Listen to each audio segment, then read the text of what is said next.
I'm going to start. We have an existing partner at Passerelle that we've been talking to, and the CEO specifically, who loves to use the term all cards up. So I'm going to use that. I'm going to steal that for right now because we know each other.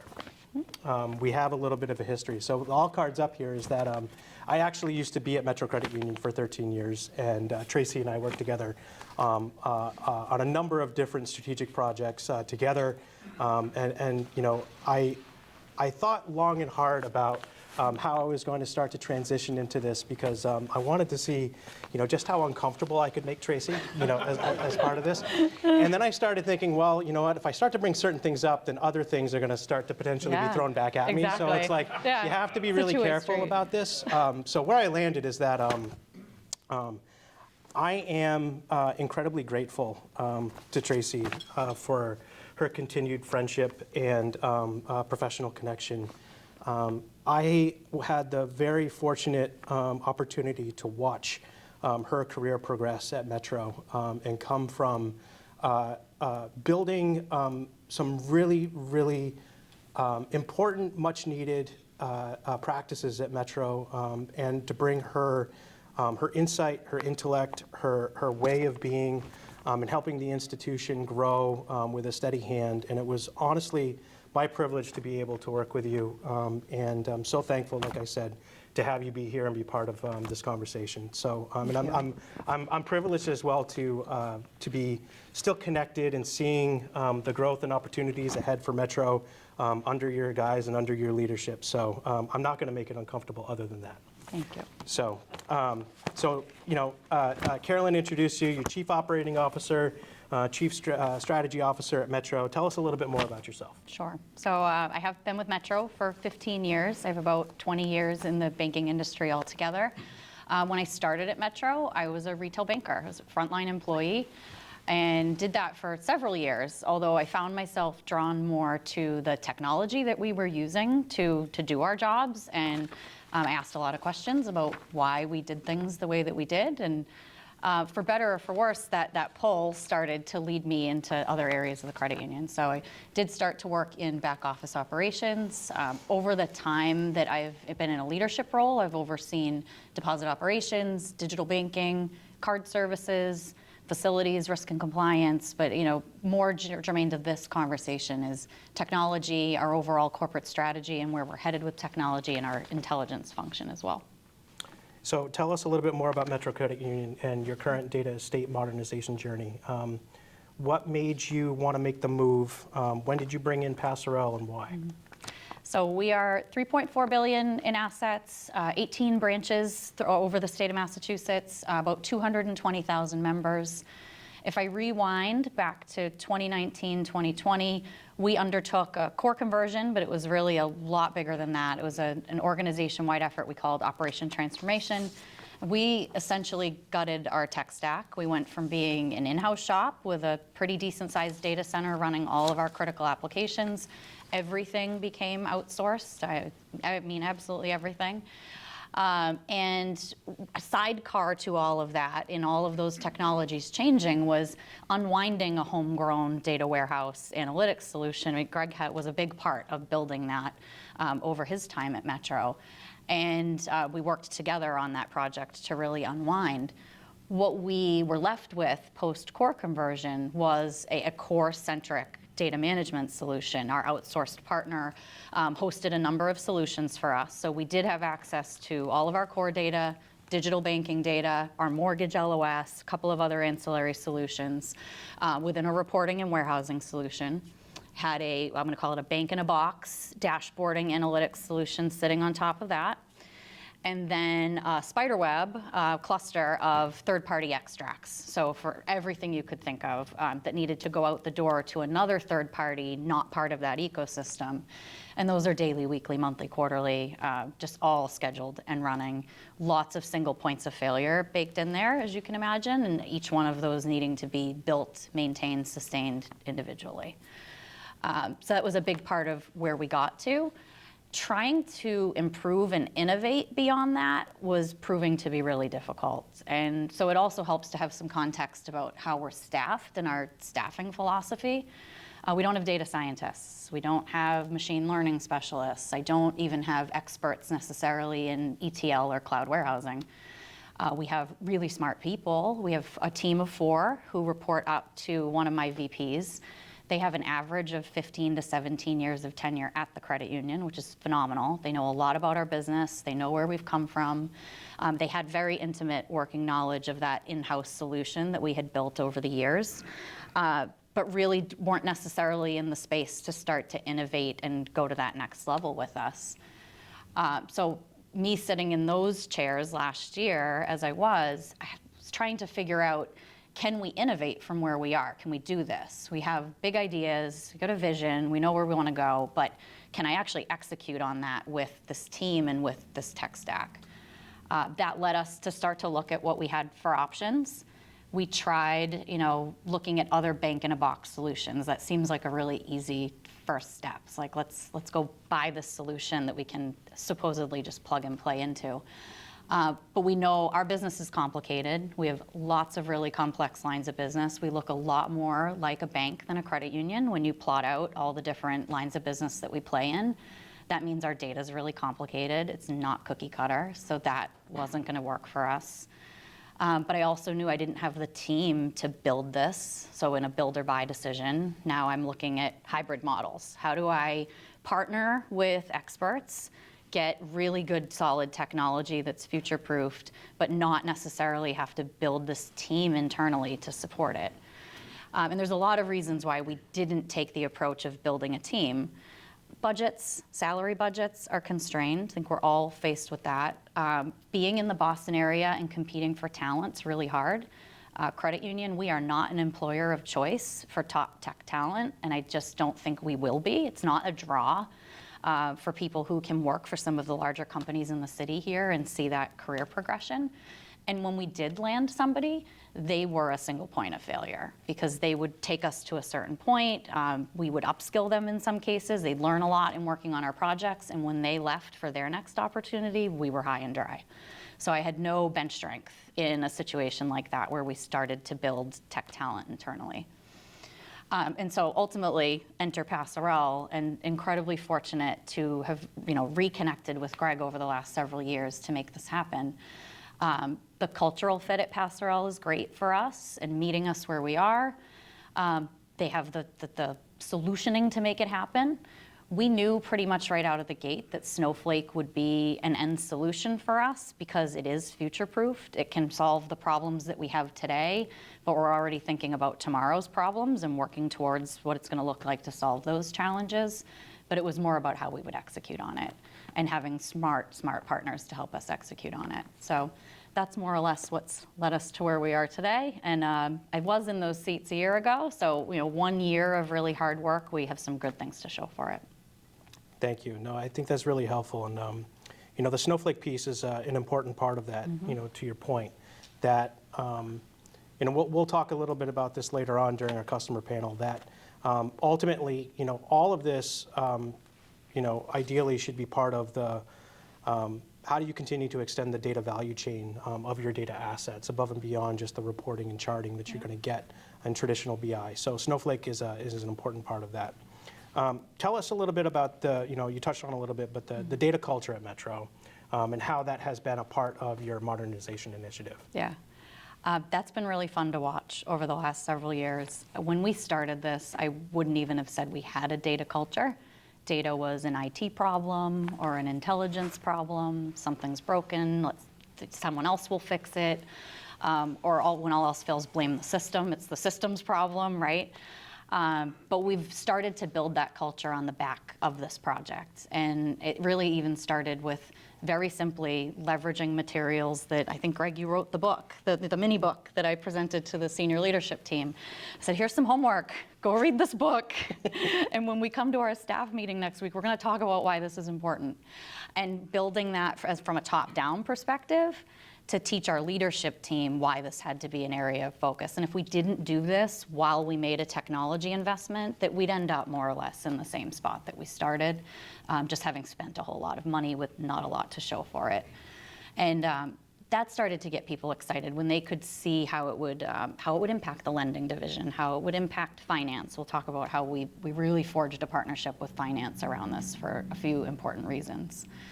But ultimately where that's led us to, just last week we did workshopping with our business units. We brought in 8 different business unit leaders. So we're talking about AVPs or even just people managers within our company to talk about where we're headed with this, where are we in the journey, all the work that we've been doing that they can't see because they can't touch this stuff yet, but giving them and showing them what some of the tangible outcomes are going to be so they can connect the work that individual contributors do every day, touching the data, updating it, changing it, and how that affects downstream these communication journeys that we're building. And they'll really be able to connect the dots.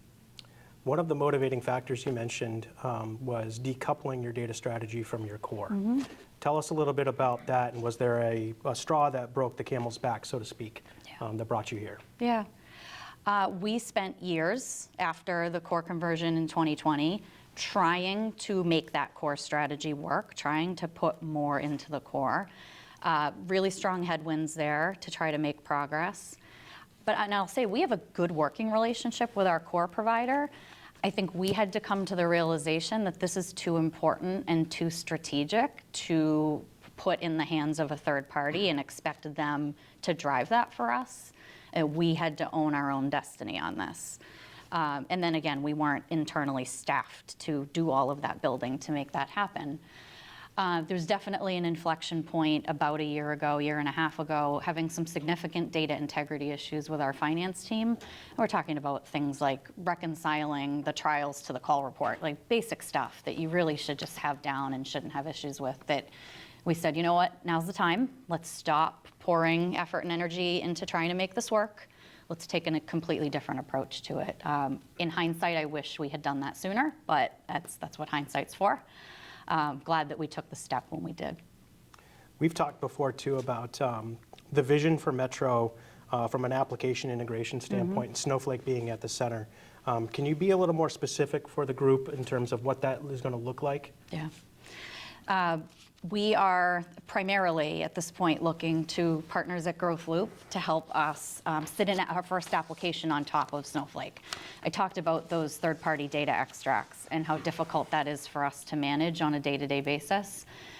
The value that Snowflake brings for us is having one centralized, trusted source for that information, and then strategically bringing applications to connect to that where it sits, versus continuing that process of having to pull data out, massage it, and send it off to a third party. That partnership's going to be really just critical for the marketing team. They have wanted to innovate for so long. They've had such great ideas around personalization and communication and right time, right place, right person. And we just haven't been able to get out of our own way with the way that the infrastructure is set up to allow them to do that. The fact that A, it will sit on top of Snowflake is wonderful. B, they'll build their audiences one time in Growth Loop in this communications layer, and then each of their endpoints will be able to consume that audience that's been built one time. It's incredible efficiency for them, where today they're managing those audiences and endpoints in each channel or campaign endpoint using a distinct third-party extract to do that. It's a lot of heavy lifting there. When we get beyond this marketing phase, I think it's going to take us the better part of 2025 to do that. I'm very excited about the prospects for CRM. Same thought process. I would not make a CRM investment today and say, oh, let's make sure it connects to our core. We're so far beyond that already, just in this 1 year of work that we've done. We're going to bring CRM to Snowflake. That's where all of the information's going to be about how our members interact with us, behave, what products and services they have, inside and outside the core. And I think that just opens up so much opportunity. That will probably force us to mature our ETL.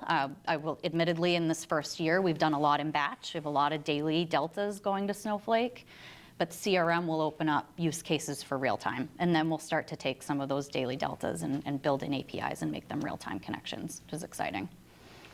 And then lastly, in terms of third-party data extracts in general, When we go out to bid on new projects now, it's been awesome to see our leadership team taking the lead on this, is having the Snowflake conversation with those third parties during the RFP process, during the bid process.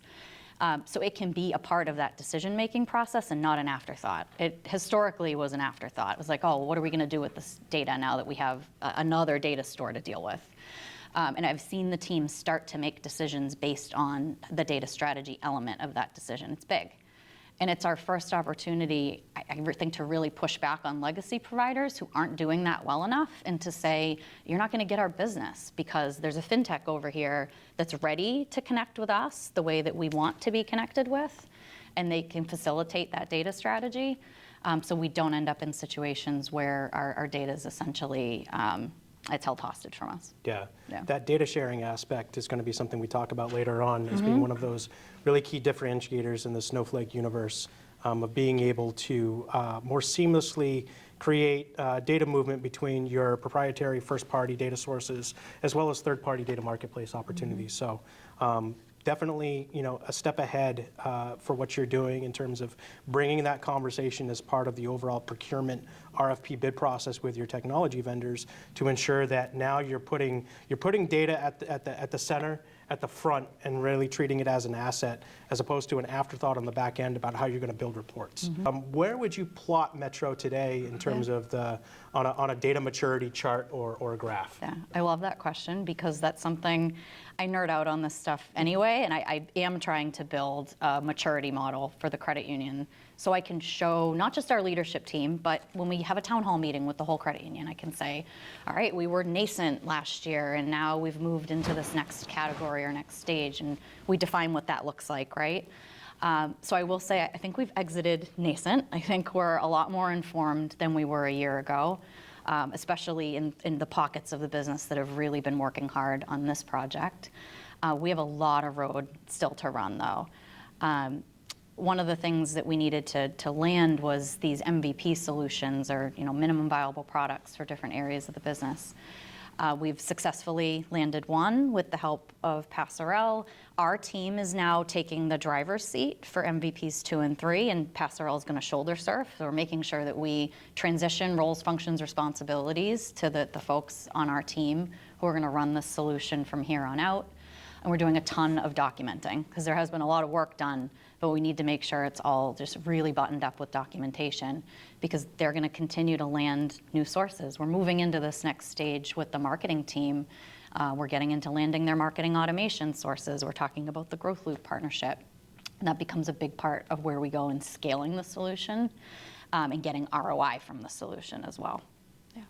So obviously, taking a big bite that you did, a lot of change, new technologies, new functions, new competencies, partners, et cetera. What were the obstacles that you encountered, early on, and kind of the antithesis of that? Have there been any early wins that you can share with the group? Challenges are many. Challenges are daily. A lot of our solutions, although we modernized back in 2020, I'd say we came off a 25-year-old core and maybe onto a 15-year-old core. Still a legacy solution in the grand scheme of things.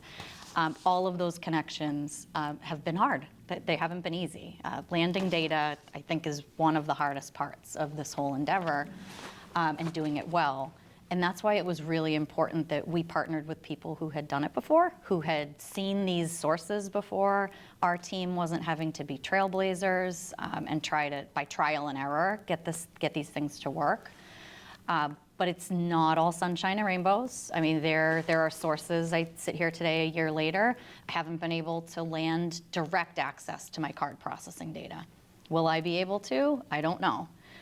We've come up with workarounds. We've come up with ways to make it good enough for today and good enough for the MVPs that we're working on, but that's going to continue to be a challenge. And not a lot of relief when you look at that space and who the players are.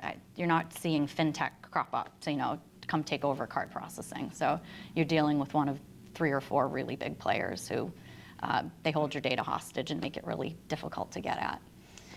But on the flip side, with wins, yes, we thought it was really important to forge a partnership with our finance team. when I think back to our homegrown solution and the work that we've done in the past, we lacked trust, particularly from finance, in the data that we were using for analytics and in other parts of the organization. And I mentioned our breaking point was an issue with our finance team and data integrity. So we scooped that up and said, let's use this as an opportunity to build a real sense of trust in this data. And then when we look to activate it and use it for other use cases, we are all comfortable and we are all on board that this is solid and that you can rely on it. So we brought in core data, we brought in GL data, and created a dashboard that the accounting finance team can look to each day and can see that everything that we've landed from our sources that are not GL and our trials tie to the general ledger. And if they don't, and there's a variance, the accounting team has looked at that and it's said, we know what that is. Or we're researching that. We know exactly what that line item looks like. And that was a real aha moment for them. That's something that they do day in and day out in Excel, and it takes them hours to get to the point to where they can look at the dashboard and say, okay, now we know what our variances are and we can go chase them. And we've been able to produce that through this year of work, and they can go look at that each morning and have an understanding of where to start their day. So that was a really important part of our MVP. And although that dashboard, we didn't develop it to automate work for the accounting department, ultimately it does do that as well. It's a byproduct of us putting this together as a means of trusting where we're going. Awesome. Yeah. So I've mentioned that we're going to be talking about some exciting opportunities ahead with our panel that's going to come after this. What are some of the opportunities that you see that you're excited about for yourself and for Metro? Yep. One is just the ROI for our membership. I mentioned our marketing team has some really great ideas on how to innovate, but it's not just about selling product. Of course, we want to cross-sell, we want to continue to grow, we want to see new acquisition, but we want to talk to our members the way that they expect us to be talking to them. We talk a lot internally about the Amazon effect and just what it means to have non-financial services players influencing consumer behavior.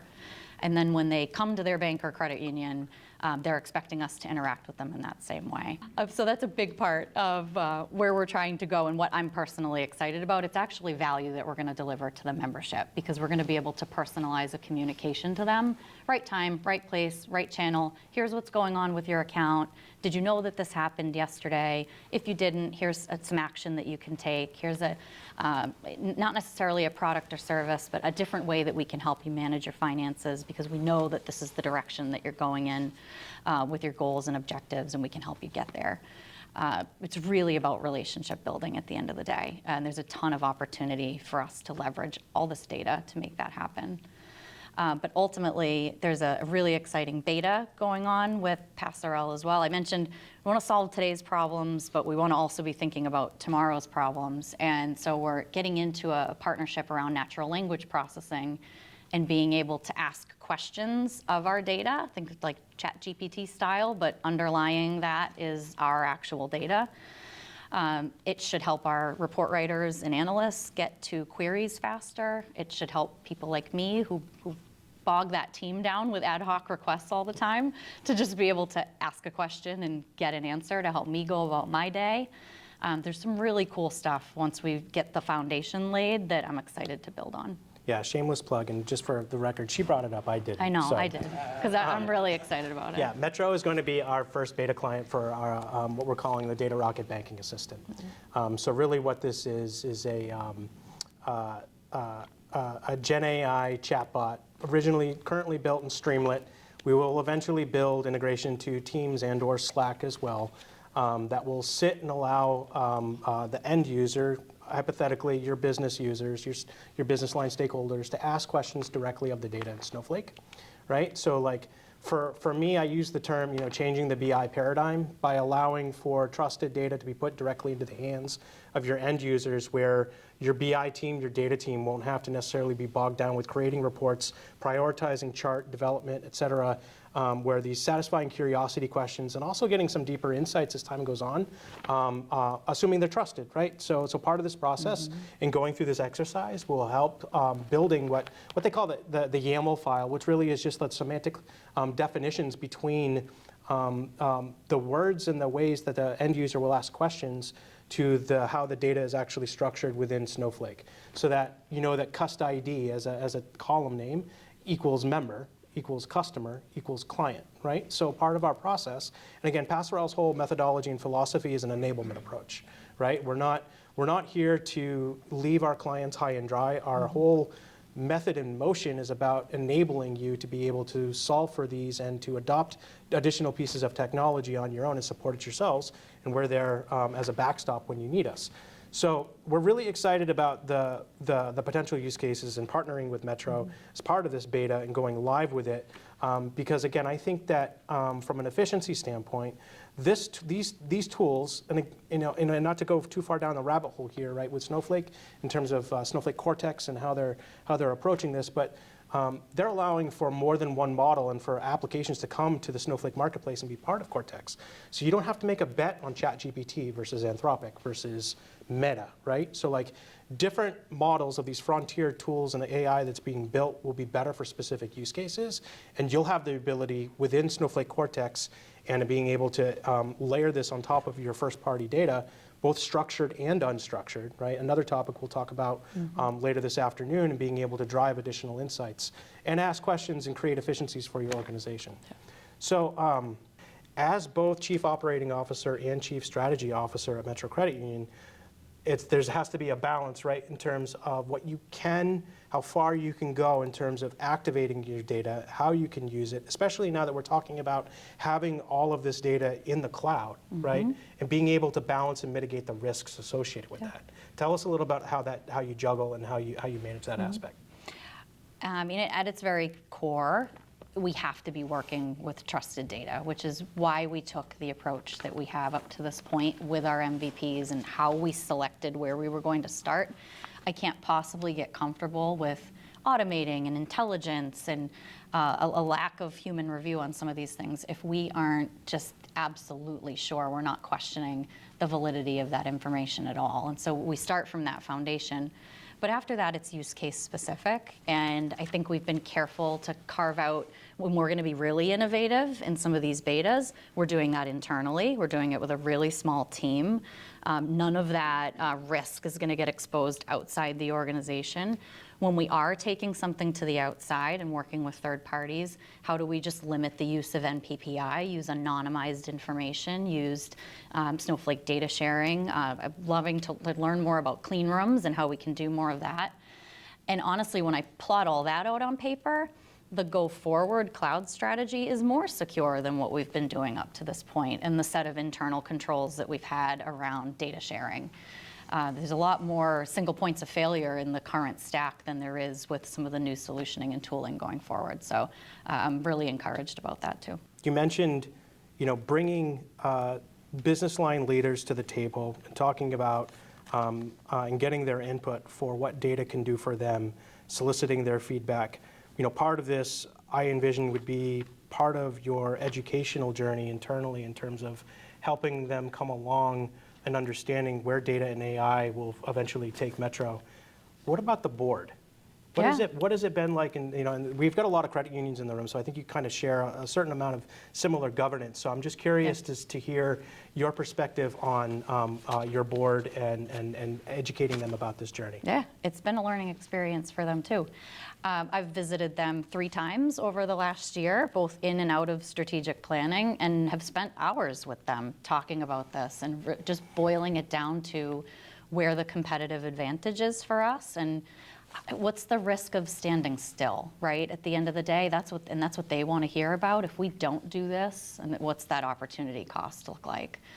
But they've been very receptive of A, the education, and B, the opportunity to allow us to make some of these investments. But those are important conversations. You can't ignore the board in all of it. Have you heard any feedback specifically around AI from examiners and auditors and what you're hearing kind of come down the line? And how are you starting to position the credit union to prepare for that? Yeah, we view it as additional model risk. I mean, anything that you're running with AI, it's running off of models. We have model risk already. So if you have good model risk practices, you have data validation on the inputs, you have model reasonableness on the back end for the other areas that you're working with models, whether it's ALM and CECL and BSA AML, take those principles and apply them to AI and apply them to machine learning, and you're going to be fine. It's really the same risk management practices, but I think people get scared because it's new and different, and they're not sure if there should be a different plan of attack for it. But we've found that that has served us really well.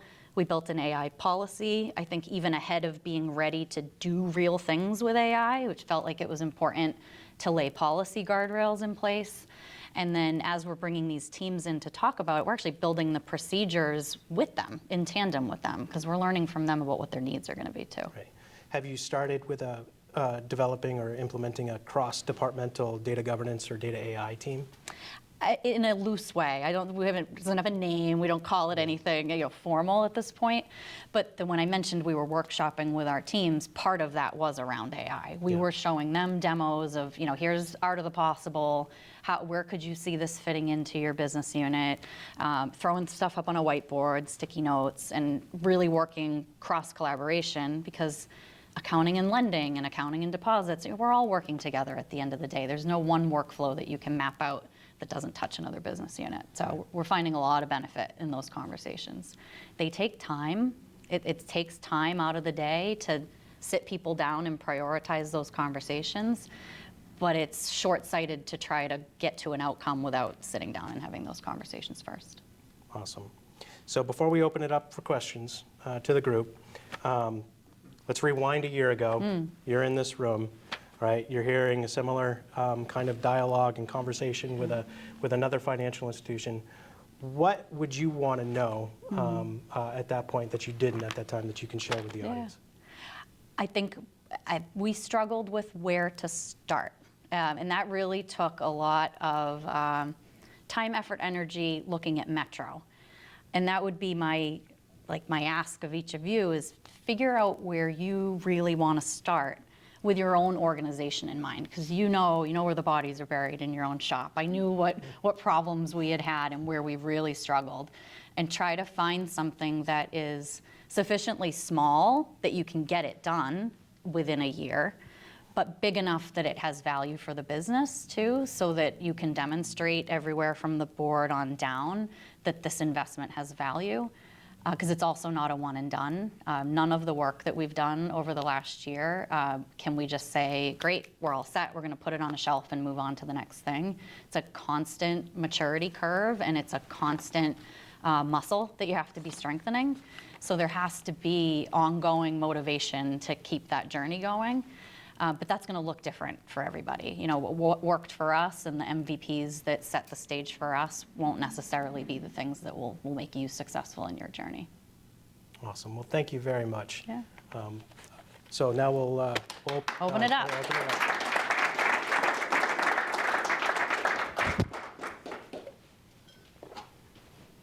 So first of all, thank you for being here and sharing all this. I find it amazing that you were in these seats a year ago and you have as much to talk about. So I got a whole bunch of questions, but I'm just going to start with, you talked about driving sort of a data culture from the top down, and that really wasn't, at least what it sounded like, part of the organic orientation of the organization. So how did you accomplish that so quickly, and did you do that by sort of the democratization of the access to the data? I'll answer that last part first. I would say no. We've done a lot of the work on this project over the last year behind closed doors, like under the hood, trying to get things lined up so that we can in 2025 bring people into the fold. I would say that there's always been a top-down priority on getting our data house in order, but it wasn't necessarily equally spread amongst the leadership team and then down to the next layer of the organization. That's where a lot of the work really happens. So that was our big focus, and something our CEO isn't here today, but he's been bought in on this well before the project started. And he was here last year in the room. I think he gave me a lot of license to say, where do you think we need to go next in this education process? And so I started with my own peers. Just individually bringing them in on where I thought. You knew where the pain points were. Yeah, Yeah, let me show you what the future could look like if we can get beyond some of these hurdles. And I'm going to tell you that it's going to take a lot of work to get there, and your team has to own their stuff. They need to take responsibility for their part in this process. But if we can all do this and do this in partnership, these are the outcomes that we can expect. I had to build that relationship one-on-one with each person on the leadership team. We did have a new CMO within the last year, a new CFO within the last 2 years. So those were some easier bridges to build, candidly. And those were some areas where we've seen some quick wins. That helps bring people along who maybe have been at the organization for a longer period of time and didn't necessarily see the value in the investments. So as you look at your ROI ramp, Yeah. where are you sort of, it sounds like you have your CEO already on Mm-hmm. what did that ROI ramp look like, and where are you sort of in that on-ramp? To realization. Yeah, I think fortunately, I haven't been asked to quantify a lot of ROI on this yet, but I will be. And that's why the 2025 focus is where it is. I was honest that I needed time and money to even stand up a foundation that we could build something off of. That was last year. And that was a conversation with our board and our leadership team. We need time and we need to make some investments, and then we can start to build off of it. But our marketing team needs to be able to demonstrate the value of a marketing dollar. They need to show attribution for their efforts. They can't do that today. They have 10 or 15 different point reporting solutions that tell a part of the story. They can't stitch it together effectively. And that's an expectation at the end of 2025. And do the respective business line leaders, are they sort of buying into the idea that through all of this, they're either going to be able to drive incremental revenue, or they're going to be realizing cost savings, whether that's Operational efficiency, whatever the case is. Yes, exactly. Culturally, they're buying into that. They are. Yep.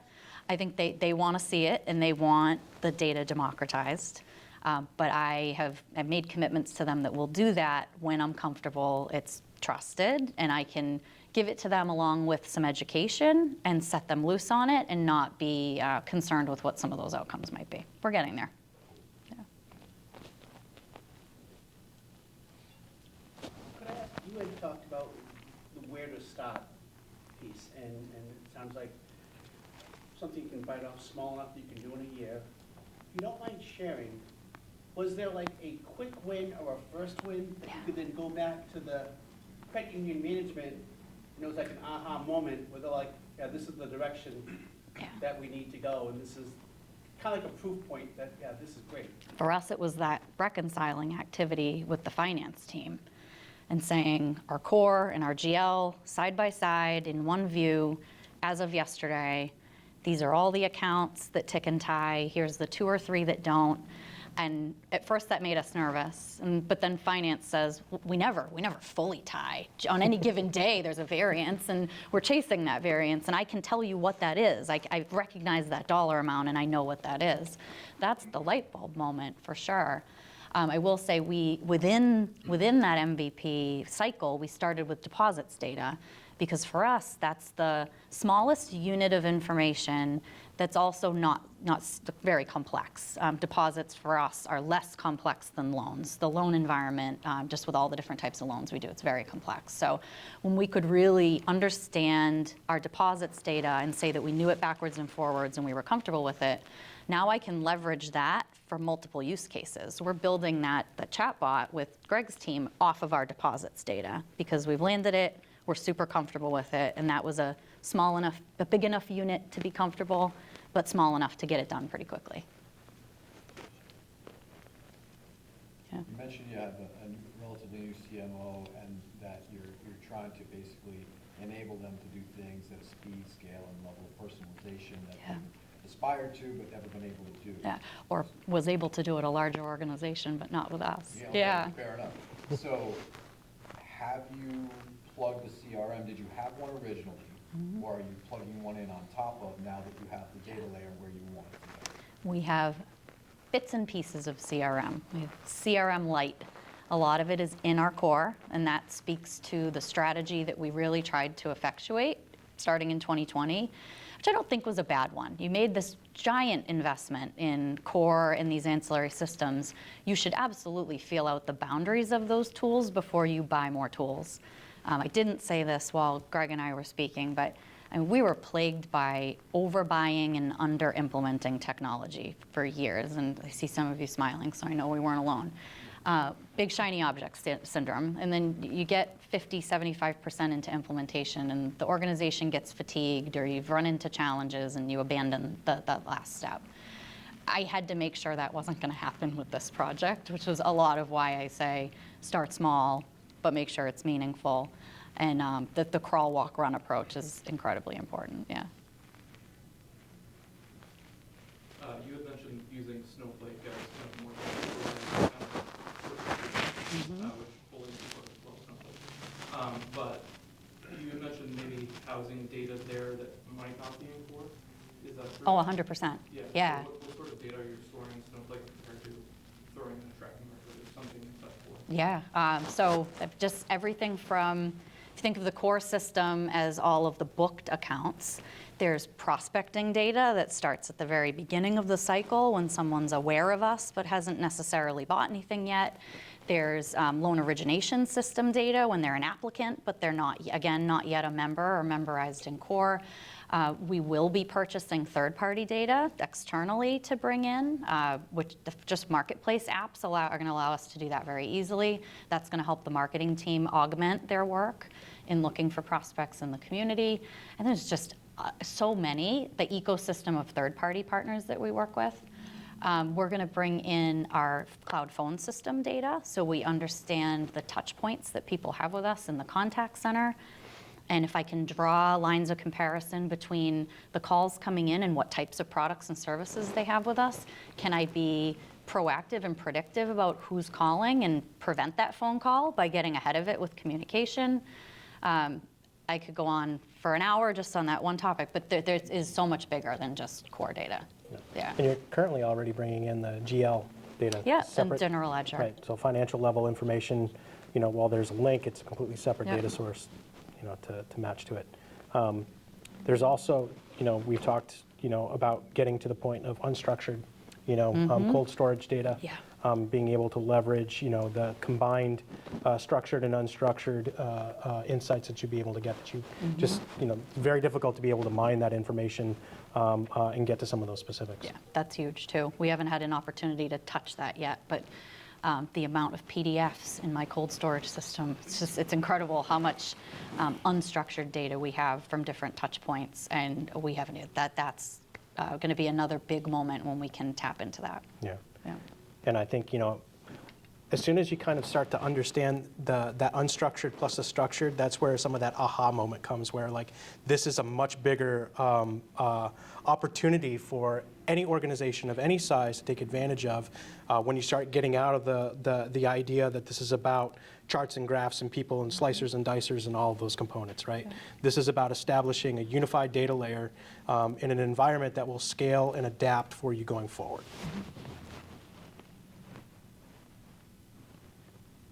Great questions.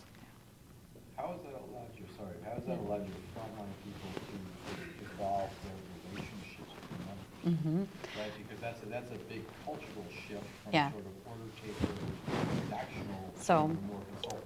We have some flavor of that in the core platform today. And this is all Greg, honestly, at the end of the day. A landing page when we look up a member, it's called Activity Feed.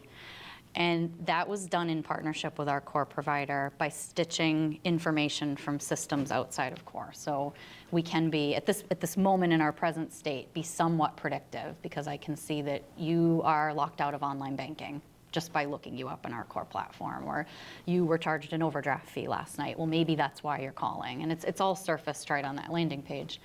That was great work, and this is part of the learning experience that we went through doing this with our core provider. That brought us to here, but we really want to take it to here, and we can't continue to do that. The amount of time, effort, energy it'll take to do that in a core-centric strategy, the ROI is not going to be there. But you can take everything that we learned from building that and that building block and take it into Snowflake. We can accelerate that. That's where CRM for our front line. It'll unlock so much more information without them having to go to 10 different systems to see it. Yeah, that activity feed, as Traci mentioned, was one of those examples of us really trying to push the limits with our core provider at the time and try and develop some additional efficiency and opportunities that weren't native to the application. And rightly or wrongly, in trying to put all of those efforts, directly in the core, and now shifting away from that, the core did take that and start to resell it to their customers, right? So they took that concept and, at the next customer conference, they put it on the screen. So anyways. That was probably one of your early, I'm sorry, go ahead. I was going to ask, fraud, what are you thinking about when you're looking at fraud? It's huge. Takes a lot of resources as well as cost. It does, and it's not lost on me that that's an area that we have to tap into. I need more information, resident in Snowflake, about those payment channels. We're not quite there yet, where I can get cross-channel transactional information near real-time, because the real-time component's really important. And so while I'm doing daily deltas on this today, it's not going to be effective for fraud prevention, but I have my eye on that as we go in that direction, yeah.